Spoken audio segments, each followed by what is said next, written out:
Ladies and gentlemen, welcome to another video. In this video, we're going to be talking about how to fix your AliExpress delivery not arriving. So if your AliExpress delivery is missing, immediately what you want to do is simply go ahead and head to your account tab. And right beside my orders, tap on view all. Once you go ahead and do that, it is going to show you all the orders that you have pending. Simply tap on the specific order that you want to simply go ahead and check the tracking status of.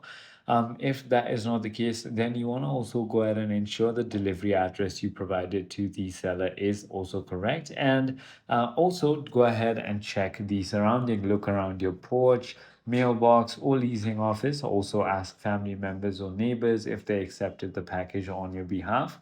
According to community discussions, users also agree that you should call your local post office with your tracking number as the item might be held for pickup. So I hope this video clarifies everything for you. If you have further more queries, feel free to comment down below and I'll see you on the next one.